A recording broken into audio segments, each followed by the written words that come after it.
Thousands of kids were in the crowds downtown yesterday. Even more will have heard about the shooting. So we wanted to take some time to help you work through what happened and discuss the best ways to process the day's events. We brought in an expert to help you this morning. Please welcome Amanda Davis, a licensed professional counselor from St. Luke's Crittenden's Children's Center. Thank you so much for being here in a difficult time. I think the most important thing here is just to acknowledge feelings, right? We have a mix of emotions right now. We're hurt, there's anger, but that is okay to feel those feelings right now. Oh, definitely. And I think it's really important for parents to make sure that they tell their kids that that's okay to experience those feelings, and they also acknowledge them in themselves and take a big deep breath before they address any of this, because it's going to be hard as a parent. And that is the extra layer to this too, because you know there were kids there, as we said. Kids were hurt.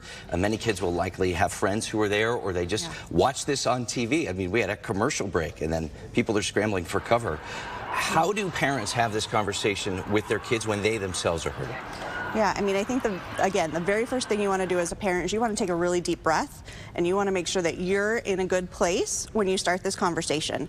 And then the next piece is to really start out by checking with your kiddo to see what they know, what they saw, what they heard, and what they understand about it, because oftentimes we kind of layer our adult understanding on top, and that's really a lot of times not where kids are. So check with them first. That's a good point. So if I have kids of different ages, let's say I've got a 5-year-old and a 10-year-old, you address this differently with each child? Do you pull them aside individually? Yes, I would definitely pull them aside individually, because you're going to have a really different understanding and different concerns from a 5-year-old and a 10-year-old. And again, start with that understanding, see where they're at, ask them how they're feeling about it, validate that feeling, like, wow, that makes a lot of sense that you're really scared, or you're really mad, or you're worried about your friends that were there.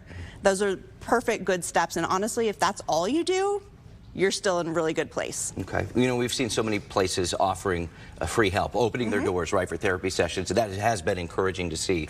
Do you recommend using those resources? And then what do you do beyond that? Yeah, so I think the very first step for most kids is probably going to be at their school. I know that school counselors, social workers, psychologists were all probably scrambling last night to really get their plan together so that they were prepared going into today.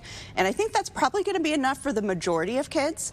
But there are going to be some kids who are going to be affected by this more. Kids who have maybe had similar experiences, kids who were already maybe anxious, might struggle more. And so you really, if you're a parent of one of those kiddos, you want to be on the lookout for signs that maybe they need that next step of professional help. And just real quick, what are some of those signs? Yeah, I mean, the number one thing to look for is anything that disrupts their normal, what they need to be doing or want to be doing. So if they can't get to school, if they can't concentrate in school, they don't want to play with their friends or do their normal activities, those are probably the top things that you're going to see right away from your kiddo. All right, we'll watch for those routine changes. All right, Amanda Davis with St. Luke's, thank you so much. And this really is an important conversation. We appreciate you having it with us.